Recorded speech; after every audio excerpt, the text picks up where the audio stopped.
IMA ಶಿವಮೊಗ್ಗದಿಂದ ಅರ್ಪಿಸುತ್ತಿರುವ ಆರೋಗ್ಯ ಮಾಲಿಕೆಯಲ್ಲಿ ಇವತ್ತಿನ ಕಾರ್ಯಕ್ರಮದ ಸಂವಾದಕ್ಕೆ ನಿಮ್ಮೆಲ್ಲರಿಗೂ ಸ್ವಾಗತ.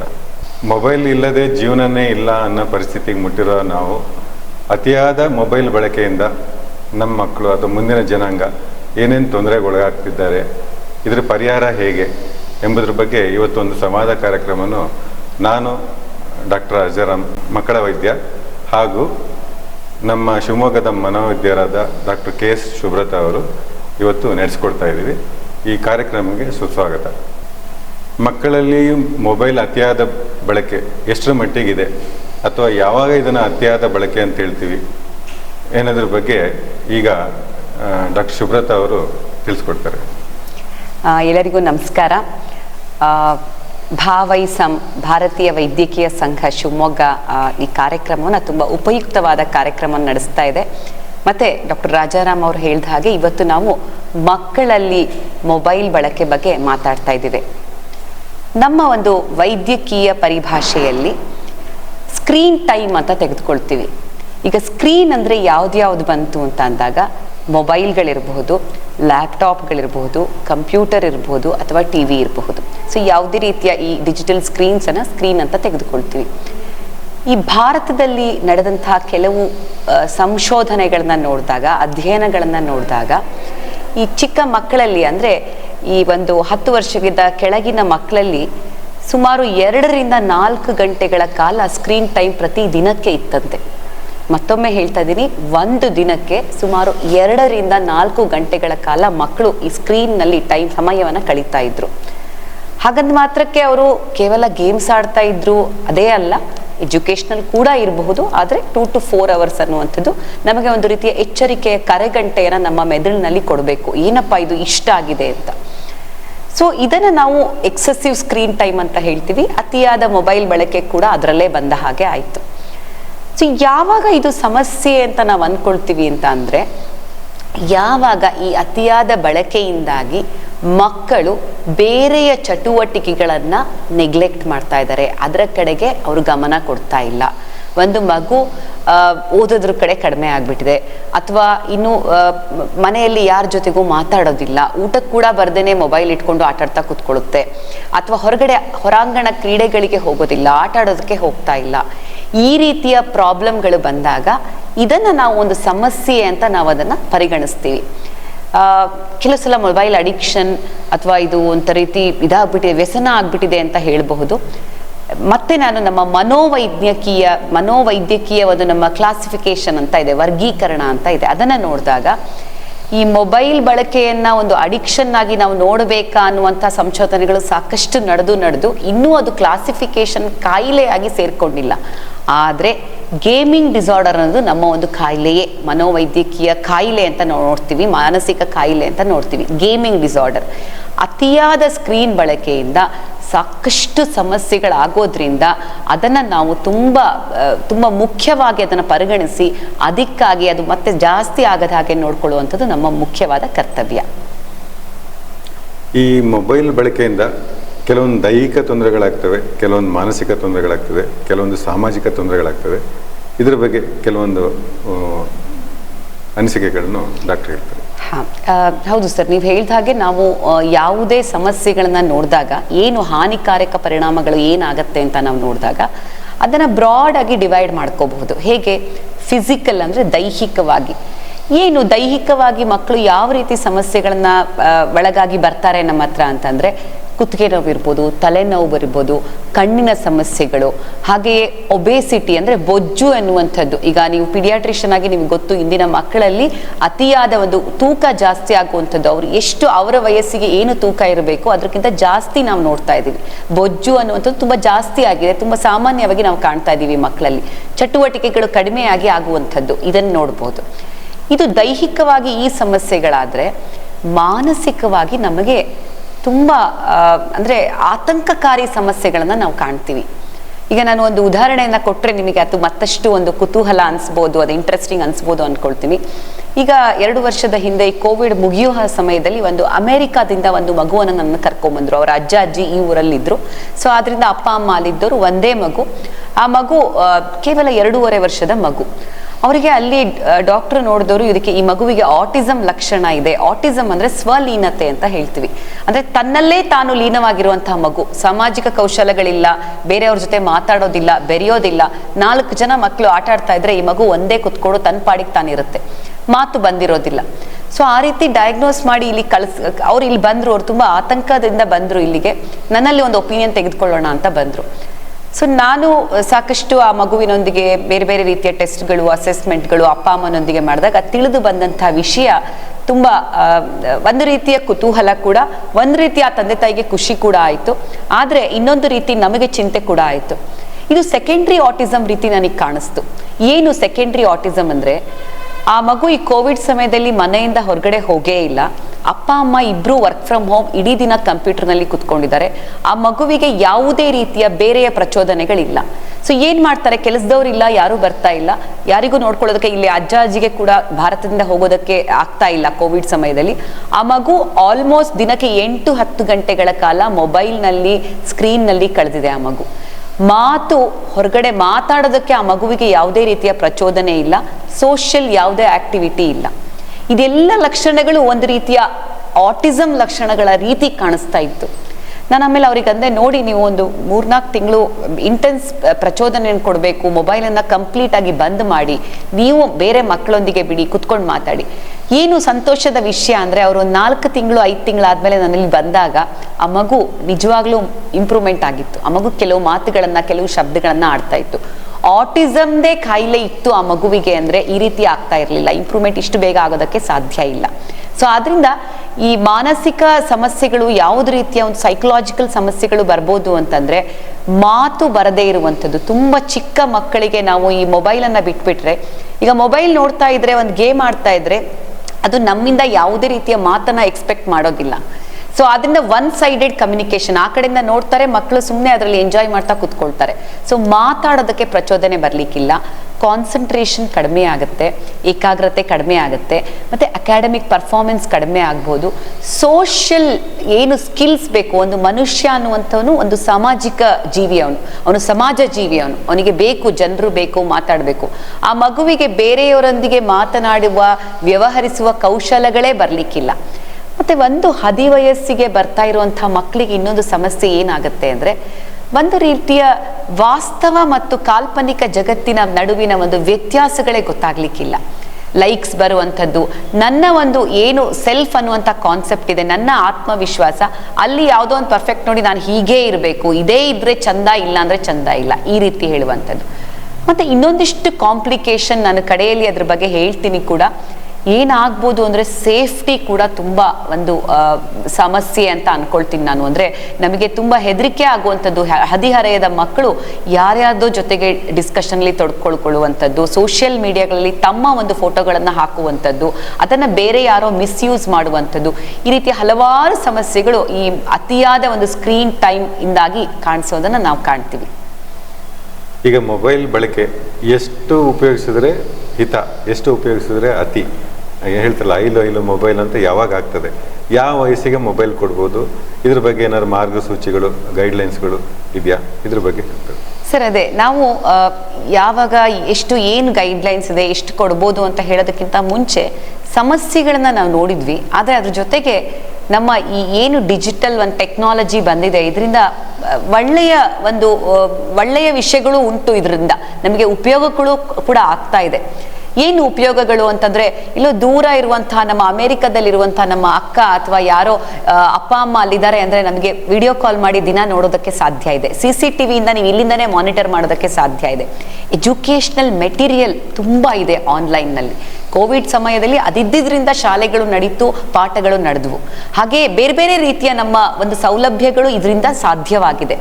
ಆದ್ರಿಂದ ಕಂಪ್ಲೀಟ್ ಆಗಿ ಮೊಬೈಲ್ ಕೊಡದೆ ನಾನು ಇಟ್ಕೊಂಡ್ಬಿಡ್ತೀನಿ ನನ್ನ ಮಗುನ, ಅಥವಾ ಸ್ಕ್ರೀನ್ ಟೈಮ್ ಕೊಡೋದೇ ಇಲ್ಲ, ಮಗುಗೆ ಏನೂ ಕಲಿಸೋದೇ ಇಲ್ಲ ಅಂತಂದ್ರೆ ಅದು ಖಂಡಿತ ಆ ಮಗುವಿಗೆ ಒಂದು ರೀತಿಯ ತಡೆ ಆಗ್ಬಿಡ್ಬೋದು ನಾಳೆ ಮುಂದುವರಿಯೋದಕ್ಕೆ. ಅದು ಸಾಧ್ಯ ಕೂಡ ಇಲ್ಲ.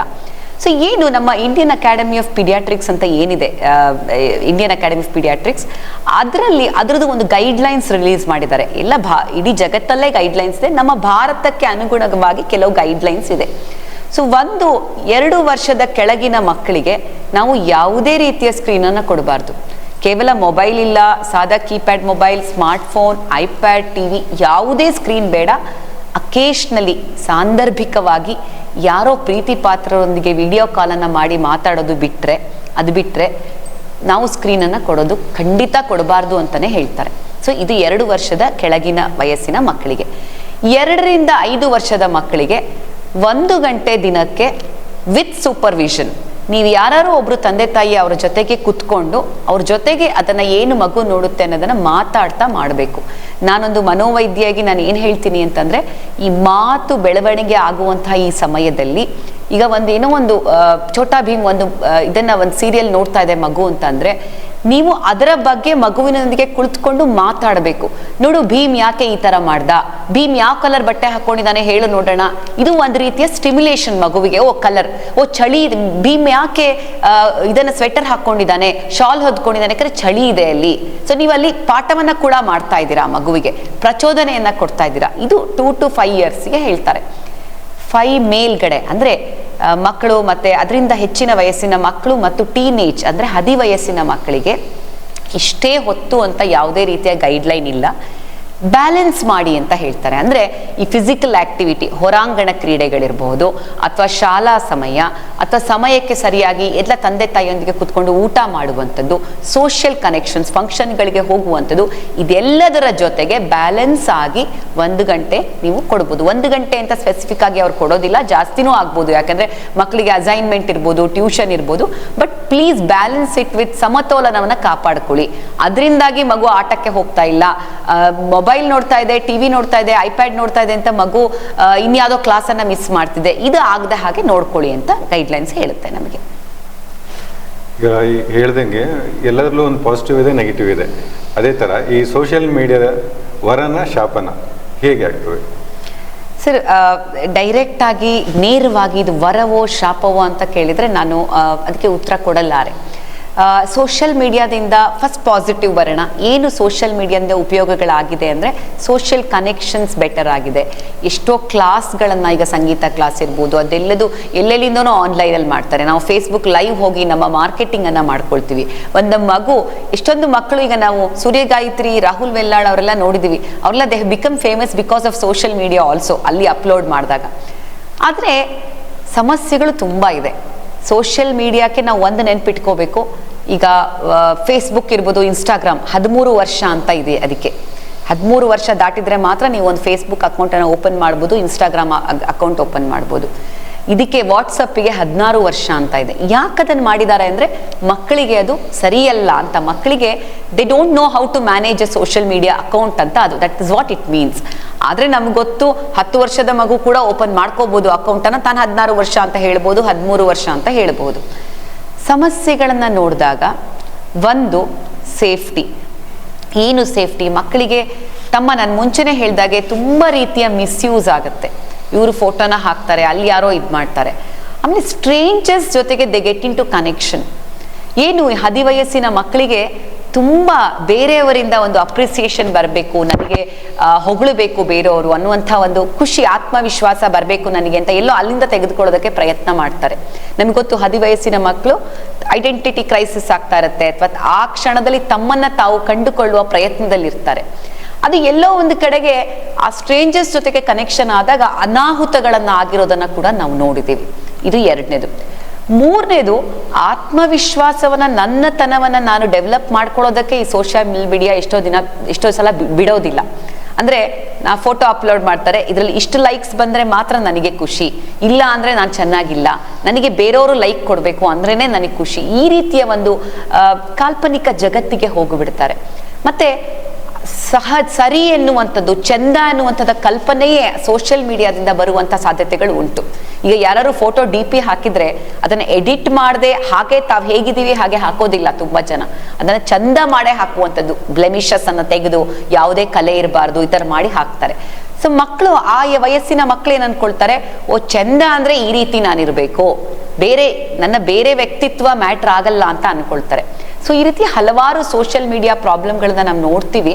ಸೊ ಆದ್ರಿಂದ ಸರಿಯಾದ ಸಮಯಕ್ಕೆ, ಸರಿಯಾದ ವಯಸ್ಸಿಗೆ ಎಷ್ಟು ಬೇಕೋ ಅಷ್ಟು ನಮ್ಮ ಒಳ್ಳೆಯದಕ್ಕಾಗಿ ನಾವು ಉಪಯೋಗಿಸ್ಕೊಳ್ಳೋದನ್ನ ಮಕ್ಕಳಿಗೆ ಕಲಿಸೋದು ಮುಖ್ಯ ಅಂತ ನಾನು ಅನ್ಕೊಳ್ತೀನಿ. ಈಗ ಪಬ್ಜಿ ಇರ್ಬೋದು, ಬ್ಯಾಂಕ್ ಫ್ರಾಡ್ ಇರ್ಬೋದು, ಅಥವಾ ಫೋನ್ ಇರ್ಬೋದು, ಈಗ ಇಂಥದಕ್ಕೆಲ್ಲ ನಮ್ಮ ಮಕ್ಕಳು ಬಲಿಯಾಗ್ದಿದ್ದಂಗೆ ಪೇರೆಂಟಲ್ ಸೂಪರ್ವಿಷನ್ ಅಥವಾ ನಮ್ಮ ಕಣ್ಣು ಮುಂದೆ ಮಾಡೋ ಹಾಗೆ ಯಾವುದೆಲ್ಲ ಒಂದು ಸಲಹೆ ಸೂಚನೆಗಳನ್ನ ನಾವು ಪಾಲನೆ ಮಾಡ್ಬೋದು? ಸರಿ, ಏನಂದ್ರೆ ಗೇಮಿಂಗ್ ಪಬ್ಜಿ ಅಂತ ನೀವು ಹೇಳಿದಾಗ gaming disorder is an addiction. ಅದು it is taken as a part of mental illness. ಅಂದರೆ ಮಾನಸಿಕವಾಗಿ ಹೇಗೆ ಆಲ್ಕೋಹಾಲ್ ಅಡಿಕ್ಷನ್ ಆಗುತ್ತೆ, ಅಥವಾ ಗಾಂಜಾ ಹೇಗೆ ಅಡಿಕ್ಷನ್ ಆಗುತ್ತೆ, ಅಥವಾ ಮತ್ತೇನೋ ಆಗುತ್ತಲ್ಲ ಈ ರೀತಿ ಸ್ಮೋಕಿಂಗ್ ಅಡಿಕ್ಷನ್ ಆಗುತ್ತೆ, ಅದೇ ರೀತಿ ಬಿಹೇವಿಯರಲ್ ಅಡಿಕ್ಷನ್ ಅಂತ ನಮ್ಮ ಒಂದು ಮಾನಸಿಕ ಕಾಯಿಲೆಗಳ ವರ್ಗೀಕರಣದಲ್ಲಿ ಬರುತ್ತೆ. ಬಿಹೇವಿಯರ್ ಅಂದರೆ ವರ್ತನಾ ಒಂದು ವ್ಯಸನಗಳು ಅಂತ. ಅದರಲ್ಲಿ ಗೇಮಿಂಗ್ ಅಡಿಕ್ಷನ್ ಕೂಡ ಉಂಟು. ಯಾಕೆ ಇದು ಗೇಮಿಂಗ್ ಅಡಿಕ್ಷನ್ ಆಗತ್ತೆ ಅಂದರೆ ಯಾವ ಸಮಯಕ್ಕೆ ಇದಾಗುತ್ತೆ? ಹಲವಾರು ಆನ್ಲೈನ್ನಲ್ಲಿ ಕ್ವಶನೇರ್ಗಳಿದೆ, ನಿಮಗೆ ಅದನ್ನು ನನ್ನ ಅಡಿಕ್ಷನ್ ಇದೆಯೋ ಇಲ್ಲೋ ನನಗೆ ಅಂತ ಚೆಕ್ ಮಾಡೋದಕ್ಕೆ ಪ್ರಯತ್ನ ಮಾಡ್ಬೋದು. ಏನು, ನನಗೆ ಅದು ಅರ್ಧ ಗಂಟೆ ನಾನು ಆಡ್ತೀನಿ ಅಂತ ಅನ್ಕೊಳ್ತೀನಿ, ಆದರೆ ಅರ್ಧ ಗಂಟೆಗೆ ನಂಗೆ ಮುಗಿಸೋದಕ್ಕೆ ಸಾಧ್ಯ ಇಲ್ಲ, ಮತ್ತೆ ಕಂಟಿನ್ಯೂ ಮಾಡ್ತೀನಿ. ಬೇರೆಯವರೆಲ್ಲ ಬಂದು ಊಟ ಮಾಡ್ತಾ ಇದ್ದಾರೆ ಒಟ್ಟಿಗೆ, ನನಗೆ ತಲೆ ಎತ್ತು ನೋಡೋದಕ್ಕೂ ಪುರ್ಸೋತಿಲ್ಲ. ನನಗೆ ಗೊತ್ತು ಅದು ಮುಖ್ಯ ಅಂತ, ಆದರೆ ನಾನು ಮಾಡ್ತಾ ಇಲ್ಲ. ನಾಳೆ ಟೆಸ್ಟ್ ಇದೆ, ಆದರೂ ಮಗು 2 ಗಂಟೆ 3 ಗಂಟೆಗಳ ಕಾಲ ಅಡಿಕ್ಷನ್ ಅದನ್ನೇ ಆಟಾಡ್ತಾ ಇದೆ, ಬಿಡ್ತಾ ಇಲ್ಲ. ನಿಲ್ಲಿಸ್ಬೇಕು ಅಂದ್ಕೊಂಡ್ರು ನಿಲ್ಸಕ್ಕಾಗ್ತಿಲ್ಲ. ಅದರಿಂದಾಗಿ ಮನೇಲಿ ಗಲಾಟೆಗಳಾಗ್ತಾ ಇದೆ. ಅಪ್ಪ ಅಮ್ಮ ಅಂತಿದ್ದಾರೆ, ಇಲ್ಲ ನೀನು ಅರ್ಧ ಗಂಟೆ ಮೇಲೆ ಜಾಸ್ತಿ ಮಾಡಿದ್ಯಾ, ಸೊ ಹೇಗಾದರೂ ಮಾಡಿ ನಾನು ಆಡಲೇಬೇಕು ಅಂತ ಮಗು ಹಠಕ್ಕೆ ಬೀಳುತ್ತೆ. ಇದೆಲ್ಲದು ಗೇಮಿಂಗ್ ಡಿಸಾರ್ಡರ್ ಆಗುವಂಥದ್ದು, ಗೇಮಿಂಗ್ ಅಡಿಕ್ಷನ್ ಆಗುವಂಥ ಸಾಧ್ಯತೆಗಳು ಉಂಟು. ಹೇಗೆ ನಾವು ಕಂಟ್ರೋಲ್ ಮಾಡ್ಬೋದು ಅಂತ ಅಂದಾಗ, ಯಾವಾಗಲೂ ಅಷ್ಟೇ ದೊಡ್ಡದಾದ ಮೇಲೆ, ಮರ ಆದಮೇಲೆ ನಾವು ಎಚ್ಚೆತ್ಕೊಳ್ಳೋಕ್ಕಿಂತ ಸಣ್ಣದಿರ್ಬೇಕಾದ್ರೆ ಅದನ್ನು ನಾವು ಗ್ರಹಿಸೋದು ತುಂಬ ಮುಖ್ಯ. ಎಲ್ಲೋ ಇದು ಸರಿ ಇಲ್ಲಪ್ಪ ಅಂತ. ಹೇಗೆ ಅದನ್ನು ಮಾಡ್ತೀರಾ? ಒಂದು, ಎಲ್ಲ ತಂದೆ ತಾಯಿಗೆ ನಾನು ಹೇಳುವಂಥದ್ದು, ನಿಮ್ಮ ಮಕ್ಕಳು ಯಾವ್ದಾದ್ರು ಗೇಮ್ ಆಡ್ತಾ ಇದ್ದಾರೆ, ಸ್ಟಾರ್ಟ್ ಮಾಡಿದ್ದಾರೆ ಅಂದರೆ ನೀವು ಅದನ್ನು ಆಡಿ ನೋಡಿ, ಫಸ್ಟ್ ಹ್ಯಾಂಡ್ ಎಕ್ಸ್ಪೀರಿಯನ್ಸ್ ಪಡೆದುಕೊಳ್ಳಿ. ಕೇವಲ ಮಗು ಆಡುತ್ತೆ ನನಗೆ ಗೊತ್ತಿಲ್ಲ ಅಂತ ಕುತ್ಕೋಬೇಡಿ. ಅದು ಒಂದು. ಎರಡನೇದು, ಯಾವುದೇ ಗೇಮನ್ನು ಆಡಬೇಕಾದ್ರೆ ಮಗು ಒಬ್ಬರೇ ಕುತ್ಕೊಂಡು, ಒಬ್ಬನೇ ಅಥವಾ ಒಬ್ಬಳೇ ಒಂದು ರೂಮ್ನಲ್ಲಿ ಕುತ್ಕೊಂಡು ಬೆಡ್ರೂಮ್ನಲ್ಲಿ ಆಡ್ಕೊಂಡು ಆಡುವಂಥ ಒಂದು ಪರಿಪಾಠ ಬೇಡ. ಅದನ್ನು ಬಿಡಿ. ಪಾಸ್ವರ್ಡ್ಸ್ ಇಟ್ಕೊಳ್ಳೋದು ಮಕ್ಕಳು, ಅದನ್ನು ಕ್ಲೋಸ್ ಮಾಡೋದು, ಬೇರೆಯವ್ರು ಮುಟ್ಟಕ್ಕಾಗದೇ ಇರುವಂಥ ಪರಿಪಾಠ ಬೇಡ. ಇದನ್ನು ಮಾಡಿ. ಕಂಟ್ರೋಲ್ ನಿಮ್ಮದು ಕಂಟೆಂಟ್ ಮೇಲೆ ಮತ್ತು ಟೈಮ್ ಮೇಲೆ. ದಿನಕ್ಕೆ ಇಷ್ಟು ಹೊತ್ತು ಅಂತ ಇಡಿ, ಆ ಹೊತ್ತನ್ನು ಬಿಟ್ಟು ಬೇರೆ ಸಮಯದಲ್ಲಿ ಮಕ್ಕಳು ಆಡಬಾರ್ದು. ಮತ್ತು ನಿದ್ದೆಯ ಸಮಸ್ಯೆಗಳು, ನಾನು ಅಲ್ಲಿ ಕೂಡ ಅದನ್ನು ಹೇಳಿದ್ನೋ ಇಲ್ಲ ನಂಗೆ ಗೊತ್ತಿಲ್ಲ, ನಿದ್ರೆಯ ಸಮಸ್ಯೆಗಳು ಮಕ್ಕಳಲ್ಲಿ ತುಂಬ ಕಾಣಿಸ್ತಾ ಇದೆ. ಅಂದರೆ ತುಂಬ ಸ್ಕ್ರೀನ್ ಟೈಮ್ ಇಟ್ಕೊಂಡಾಗ ರಾತ್ರಿ ನಿದ್ದೆ ಬರೋದಿಲ್ಲ ಮಕ್ಕಳಿಗೆ. ಸರಿ ನಿದ್ದೆ ಆಗದ ಕ್ಷಣ ಮುಂದಿನ ದಿನದ ಎಲ್ಲ ಚಟುವಟಿಕೆಗಳು ಸರಿಯಾಗಿ ಆಗೋದಿಲ್ಲ. ಸೊ ಆದ್ದರಿಂದ ಮಲಗೋದಕ್ಕೆ 1-2 ಗಂಟೆಗಳ ಸಮಯದಲ್ಲಿ ಯಾವುದೇ ರೀತಿಯ ಸ್ಕ್ರೀನ್ ಟೈಮ್ ಬೇಡ, ಯಾವುದೇ ಗೇಮ್ ಬೇಡ, ಯಾವುದೇ ಮೊಬೈಲ್ ಬೇಡ. ಅದನ್ನು ನಾವು ಕೂಡ ಪರಿಪಾಲಿಸಬೇಕು. ಮತ್ತೊಂದು, ಮೊಬೈಲ್ಗಳನ್ನು ಅಥವಾ ಯಾವುದೇ ಸ್ಕ್ರೀನ್ಗಳನ್ನು ನೋಡ್ತಾ ಇರಬೇಕಾದ್ರೆ ನಮ್ಮ ಪೋಸ್ಚರ್ ತುಂಬ ಮುಖ್ಯ ಆಗುತ್ತೆ. ನೆಟ್ಟಗೆ ನೇರವಾಗಿ ಬೆನ್ನನ್ನು ಇಟ್ಕೊಂಡು ಹಿಂದೆ ಒಂದು ವರ್ಗಿಕೊಳ್ಳೋದಕ್ಕೆ ಒಂದು ರೆಸ್ಟನ್ನು ಬ್ಯಾಕ್ ರೆಸ್ಟನ್ನು ಇಟ್ಕೋಬೇಕು. ಕೈಗಳನ್ನು ಹೀಗೆ 90 ಡಿಗ್ರಿ ಇಟ್ಕೊಂಡು ಕಾಲಗಳನ್ನು ಕೂಡ 90 ಡಿಗ್ರಿಯಲ್ಲಿ ಇಟ್ಕೋಬೇಕು. ಚಿತ್ರದಲ್ಲಿ ನಿಮಗೆ ಕಾಣಿಸ್ತಾ ಇದೆ, ತೋರಿಸ್ತಾ ಇದ್ದೀವಿ. ಹಾಗೆಯೇ ಕಣ್ಣಿನ ಒಂದು ಆ ಸ್ಕ್ರೀನ್ ಏನಿರುತ್ತೆ, ಈಗ ಮೊಬೈಲ್ ಹೀಗಿದೆ, ಸ್ಕ್ರೀನ್ ಹೀಗಿದೆ ಅಂತಂದರೆ, ಹೀಗಿದ್ರೆ ನಿಮ್ಮ ಕಣ್ಣಿನ ಲೆವೆಲ್ ಇದು ಅಪ್ಪರ್ ಲೆವೆಲ್ಗೆ ಬಾರ್ಡರಿಗೆ ಇರಬೇಕು. ಮತ್ತು ಕುತ್ತಿಗೆನ ಹೀಗೆ ಮಾಡಿ ನಾವು ನೋಡುವ ಹಾಗೆ ಇಲ್ಲದೆ ಕಣ್ಣನ್ನು ಹಿಂಗೆ ಕೆಳಗೆ ಮಾಡಿ ನೋಡಬೇಕು. ಮತ್ತು 20-20-20 ರೂಲ್ ಅಂತ ಹೇಳ್ತೀವಿ ನಮ್ಮ ಯಾವುದೇ ಸ್ಕ್ರೀನ್ ಬಳಕೆಯಲ್ಲಿ. ಏನು ಅಂದರೆ ಎವ್ರಿ 20 ಮಿನಿಟ್ಸ್, ಪ್ರತಿ 20 ನಿಮಿಷಗಳಿಗೆ 20 ಸೆಕೆಂಡ್ಗಳ ಕಾಲ ಬ್ರೇಕನ್ನು ತೆಗೆದುಕೊಂಡು 20 ಅಡಿ 20 ಫೀಟ್ ದೂರದಲ್ಲಿರುವಂಥ ಯಾವುದೋ ವಸ್ತುವನ್ನು ನಾವು ನೋಡಬೇಕು. ಸೊ 20-20-20 ರೂಲನ್ನು ನೆನ್ಪಿಟ್ಕೊಳ್ಳಿ, ನಿಮ್ಮ ಮಕ್ಕಳಿಗೂ ಕೂಡ ಕಲಿಸಿ. ಈಗ ಕೊನೆಯದಾಗಿ, ಈಗ ಸ್ಮಾರ್ಟ್ಫೋನಲ್ಲಿ ಒಳ್ಳೆಯದು ಇದೆ, ಕೆಟ್ಟದ್ದು ಇದೆ. ನಾವು ಆ್ಯಸ್ ಎ ಪೇರೆಂಟ್ ನಮ್ಮ ಮಕ್ಕಳಲ್ಲಿ ಒಳ್ಳೆಯದನ್ನು ಜಾಸ್ತಿ ಕೊಟ್ಟು ಕೆಟ್ಟದನ್ನು ಕಡಿಮೆ ಮಾಡೋದ್ರ ಬಗ್ಗೆ ಒಂದು ಸಾರ್ವಜನಿಕರಿಗೆ ಮತ್ತು ಪಾಲಕರಿಗೆ ಒಂದು ಮೆಸೇಜ್. ಒಂದು ಡಿಜಿಟಲ್ ಹೈಜೀನ್ ಅಂತ ಹೇಳ್ತೀವಿ ನಾವು. ಏನಂದರೆ ಮಕ್ಕಳಿಗೆ ಕಲಿಸ್ಬೇಕು, ಎಲ್ಲದೂ ಇದೆ. ನಾವು ಮಕ್ಕಳಿಗೆ ಕಲಿಸ್ಬೇಕಾಗಿರುವಂಥದ್ದು ಏನು ಅಂತಂದರೆ, ಒಂದು ಕಂಟ್ರೋಲ್ ಕಂಟೆಂಟ್ ಏನು ನೋಡ್ತಾರೆ ಅನ್ನುವಂಥದ್ದು ಮುಖ್ಯ. ಆ ಕಂಟೆಂಟನ್ನು ನೋಡ್ಕೋಬೇಕು ಮಕ್ಕಳು. ಒಂದು ಅಡ್ವರ್ಟೈಸ್ ಬಂತು, ಅದ್ರ ಬಗ್ಗೆ ನಾವು ಹೇಳಬೇಕು, ನೋಡು ಇದಕ್ಕೆ ದುಡ್ಡು ಬರ್ತಾ ಇದೆ ಅವರಿಗೆ, ನೀನು ಜಾಸ್ತಿ ಈ ವಿಡಿಯೋವನ್ನು ನೋಡಿದಾಗ ಅವರಿಗೆ ದುಡ್ಡು ಬರುತ್ತೆ, ನೀನು ಎಂಜಾಯ್ ಮಾಡ್ತಾ ಇದೆಯಾ, ಬಟ್ ಬರ್ತಾ ಇರೋವಂಥದ್ದು ಕಮರ್ಷಿಯಲ್ ಪರ್ಪಸ್ಸಿಂದ. ಸೊ ಅದರ ಮೇಲೆ ನಿನ್ನ ನಿರ್ಧಾರಗಳು ಡಿಸೈಡ್ ಆಗಬಾರ್ದು. ಇದು ಒಂದು. ಕಂಟ್ರೋಲ್ ಆನ್ ದ ಟೈಮ್, ಎಷ್ಟು ಹೊತ್ತು ಮಗು ನೋಡುತ್ತೆ ಅನ್ನೋದನ್ನು ನಾವು ಡಿಸೈಡ್ ಮಾಡ್ಕೋಬೇಕು. ಅದು ಮುಂಚೆಯಿಂದ ಮಗುವಿಗೆ ಒಂದು ಪರಿಪಾಠ ಆಗಬೇಕು. ನಾನು ಮುಂಚೆ ಹೇಳಿದಾಗೆ 2 ವರ್ಷದ ಕೆಳಗಿನ ಮಕ್ಕಳಿಗೆ ಕೊಡಬೇಡಿ, ಅದರ ನಂತರ 1 ಗಂಟೆ ಅಥವಾ 1 ಗಂಟೆಗಿಂತ ಕಡಿಮೆಯನ್ನು ಇಟ್ಕೋಬೇಕು. ಇದು ಎರಡಾಯಿತು. ಸೇಫ್ಟಿ ಬಗ್ಗೆ ಮಕ್ಕಳಿಗೆ ನಾವು ಕಲಿಸ್ಬೇಕು. ಯಾವುದೇ ಕ್ಷಣದಲ್ಲೂ ಕೂಡ ನಿನ್ನ ಹೆಸರನ್ನ, ನಿನ್ನ ನಂಬರನ್ನ, ನಿನ್ನ ಫೋಟೋವನ್ನ ಅಲ್ಲಿ ಅಪ್ಲೋಡ್ ಮಾಡಬಾರ್ದು, ಪಾಸ್ವರ್ಡ್ಗಳನ್ನು ಮಾಡಬಾರ್ದು. Don't get into chatting with strangers. ಈಗ ಮತ್ತೊಂದು ಸೆಕ್ಸ್ಟಿಂಗ್ ಅಂತ ಬಂದಿದೆ, ಅಂದರೆ ಸೆಕ್ಷುವಲ್ ರಿಮಾರ್ಕ್ಸ್, ಲೈಂಗಿಕವಾದ ಒಂದು ಭಾಷೆಯಲ್ಲಿ ಆ ಒಂದು ಕಮೆಂಟ್ಗಳನ್ನು ಮೆಸೇಜ್ ಮಾಡುವಂಥದ್ದು. ಸೊ ಈ ರೀತಿಯ ಯಾವುದೇ ರೀತಿಯ ಒಂದು ಸಮಸ್ಯೆಗಳಾದಾಗ ತಕ್ಷಣ ಆ ವ್ಯಕ್ತಿಯನ್ನು ಬ್ಲಾಕ್ ಮಾಡಬೇಕು, ಮತ್ತೆ ಕಂಪ್ಲೇಂಟ್ ಮಾಡಬೇಕು, ನನಗೆ ಹೇಳಬೇಕು, ನೀನು ಹೆದರ್ಕೊಂಡು ಮಕ್ಕಳು ಹೇಳದೇ ಇರುವಂಥದ್ದಾಗಬಾರ್ದು. 4ನೇದು, ಬರೀ ನೀವು ಸ್ಟ್ರೇಂಜರ್ ಎಲ್ಲೋ ಮೆಸೇಜಲ್ಲಿ ಫ್ರೆಂಡ್ ಆದವ್ರನ್ನ ಮೀಟ್ ಮಾಡೋದಕ್ಕೆ ಹೋಗಬೇಡಿ. So first time unknown person whom you met ಆನ್ಲೈನ್ನಲ್ಲಿ ನೀವು ಮೀಟ್ ಮಾಡಿದಿರಾ, ಅಲ್ಲಿ ಹೋಗಿ ಮೀಟ್ ಮಾಡುವಂಥದ್ದು ಬೇಡ, ಅದನ್ನು ಆಗಬಾರ್ದು. ಇದು ಖಂಡಿತ ಡೇಂಜರಸ್ ಇದು. ಸೊ ಈ ರೀತಿಯ ಒಂದು ಡಿಜಿಟಲ್ ಸೇಫ್ ಇದನ್ನು ಹೈಜೀನನ್ನು ಕಲಿಸ್ಬೇಕು. ಮತ್ತು ಮಕ್ಕಳಿಗೆ ಮತ್ತೊಂದು ನಾವು ಕಲಿಸ್ಲೇಬೇಕಾದಂಥದ್ದು ಭಾಷೆ ಯಾವುದನ್ನು ಬಳಸ್ತೀವಿ. ನಾವು ಅಡಲ್ಟ್ಸಲ್ಲೇ ನೋಡ್ತೀವಿ ವಾಟ್ಸಪ್ನಲ್ಲಿ ಏನೇನೋ ಮೆಸೇಜ್ ಮಾಡುವಂಥದ್ದು ಅಥವಾ ಸೋಷಿಯಲ್ ಮೀಡಿಯಾದಲ್ಲಿ ಏನೇನೋ ಮಾಡುವಂಥದ್ದು. ಚಿಕ್ಕ ಮಕ್ಕಳಿಗೆ ನಾವು ಕಲಿಸ್ಬೇಕು, ಯಾವುದೇ ರೀತಿಯ ಕೆಟ್ಟ ಶಬ್ದಗಳನ್ನು ನಾವು ಉಪಯೋಗಿಸಬಾರ್ದು, ಪರ್ಸ್ನಲ್ ಕಮೆಂಟ್ಗಳನ್ನು ಅಲ್ಲಿ ಮಾಡಬಾರ್ದು, ಕಾನ್ಫಿಡೆನ್ಶಿಯಾಲಿಟಿನ ಬ್ರೇಕ್ ಮಾಡಬಾರ್ದು. ಯಾರೋ ನನಗೆ ಬೇಜಾರಾಗ್ತಿದೆ ಅಂತ ಹಾಕಿದರೆ ಅದನ್ನು ಅಲ್ಲಿ ಹಾಕಬಾರ್ದು. ಸೊ ಇದನ್ನು ನಾವು ವೆನ್ ವಿ ರೆಸ್ಪೆಕ್ಟ್ ಅದರ್ಸ್, ಬೇರೆಯವರು ನಮಗೆ ರೆಸ್ಪೆಕ್ಟ್ ಮಾಡ್ತಾರೆ, ಇದನ್ನು ಮಾಡಬೇಕು. ಕಡೆಯದಾಗಿ ನನಗೆ ಎಲ್ಲರಿಗೆ ಒಂದು ಮೆಸೇಜ್, ಆ 2 ಪುಟ್ಟ ಕಣ್ಣುಗಳು ನಮ್ಮನ್ನು ಯಾವಾಗಲೂ ನೋಡ್ತಾ ಇರುತ್ತಂತೆ, ಆ 2 ಪುಟ್ಟ ಕಿವಿಗಳು ನಾವು ಏನು ಮಾತಾಡ್ತೀವಿ ಕೇಳಿಸ್ಕೊಳ್ತಾ ಇರುತ್ತೆ, ಆ ಪುಟ್ಟ ಮನಸ್ಸು ನಮ್ಮನ್ನ ಬೆರಗಾಗಿ ನೋಡ್ತಾ ಇರುತ್ತೆ, ನಾವು ಏನು ಮಾಡ್ತೀವಿ ಹಾಗೆ ತಾನೂ ಆಗಬೇಕು ಅಂತ ಅನ್ಕೊಳ್ತಾ ಇರುತ್ತೆ. ಆದ್ರಿಂದ ತಂದೆ ತಾಯಿಯಾಗಿ ನಾವು ಯಾವ ರೀತಿಯ ರೋಲ್ ಮಾಡೆಲ್ಸ್, ಯಾವ ರೀತಿಯ ಮಾದರಿಯನ್ನು ಮನೆಯಲ್ಲಿ ಕೊಡ್ತೀವಿ ಅನ್ನೋದು ಮುಖ್ಯ ಆಗುತ್ತೆ. ನಾವು ಏನು ಮಾಡ್ತೀವಿ, ನಮ್ಮ ನಡತೆ, ನುಡಿದಂತೆ ನಡೆ. ನಾನು ಮಕ್ಕಳಿಗೆ ಹೇಳ್ತೀನಿ, ನೀನು ಅರ್ಧ ಗಂಟೆ ಮಾತ್ರ ನೋಡಬೇಕು ಟಿವಿನ, ಮಲ್ಕೋಬೇಕಾದ್ರೆ ನೋಡಬಾರ್ದು, ನಾನು ಮೊಬೈಲ್ ಇಟ್ಕೊಂಡು ಕೂತ್ಕೊಳ್ತೀನಿ, ಗೇಮ್ ಆಡ್ತೀನಿ ಅಂದರೆ ಖಂಡಿತ ಸಾಧ್ಯ ಇಲ್ಲ. ಸೊ ನೀವು ಏನು ನುಡಿತೀರಾ ಹಾಗೆ ನಡೆಯೋದನ್ನು ಕಲಿರಿ. ಆ ಪುಟ್ಟ ಮನಸ್ಸು ನೀವೇನಾಗ್ತೀರಾ ಅದನ್ನೇ, ನಮ್ಮಪ್ಪ ಈ ರೀತಿ ಇದ್ದಾರೆ, ನಮ್ಮಮ್ಮ ಈ ರೀತಿ ಇದ್ದಾರೆ ಅಂತ ಅನ್ಕೊಳ್ತಾ ಇರುತ್ತೆ. ಅದನ್ನು ಯಾವಾಗಲೂ ಮನಸ್ಸಿನಲ್ಲಿ ಇಟ್ಕೊಂಡು ನಿಮ್ಮ ನಡತೆಯ ಬಗ್ಗೆ ಗಮನ ಇರಲಿ. ಇವತ್ತಿನ ಮಾತುಕತೆಯನ್ನು ಎಲ್ಲರೂ ಕೇಳೋದಕ್ಕೆ ಧನ್ಯವಾದಗಳು. ಎಲ್ಲರೂ ಕೂಡ ಡಿಜಿಟಲ್ ಹೈಜೀನ್ ದಯವಿಟ್ಟು ಪಾಲನೆ ಮಾಡಬೇಕು. ಪ್ರೈವೇಸಿ, ಬ್ಯಾಂಕ್ ಇರ್ಬೋದು, ಪರ್ಸನಲ್ ಇನ್ಫಾರ್ಮೇಷನ್ ಇರ್ಬೋದು, ಫೋಟೋಸ್ ಇರ್ಬೋದು, ಮಕ್ಕಳಿಂದ ಇನ್ನೊಬ್ಬರಿಗೆ ಸೇರಿ ಅದರ ದುರ್ಬಳಕೆ ಆಗಿದ್ದಂತೆ ನೋಡ್ಕೊಳ್ಳಿ. ನಮ್ಮ ಕಣ್ಮುಂದೆ ನಮ್ಮ ಮಗು ಮಾಡಲಿ ಅಂತೇಳಿ ನಾನು ಆಸೆ ಪಡ್ತೀನಿ. ಇವತ್ತಿನ ಕಾರ್ಯಕ್ರಮಕ್ಕೆ ಬಂದು ನಡೆಸಿಕೊಟ್ಟಿದ್ದು ಡಾಕ್ಟರ್ ಸುಬ್ರತಾ ಅವರಿಗೆ ಧನ್ಯವಾದಗಳು. ಭಾರತೀಯ ವೈದ್ಯಕೀಯ ಸಂಘ ಹಾಗೂ ಈ ಶಿವಮೊಗ್ಗ IMA ಇಂದ ಇಂಥ ಒಳ್ಳೆಯ ಕಾರ್ಯಕ್ರಮಗಳು ಇನ್ನಷ್ಟು ಮೂಡಿ ಬರಲಿ ಅಂತ ಹೇಳ್ತೀನಿ. ಧನ್ಯವಾದ. ವಂದನೆಗಳು.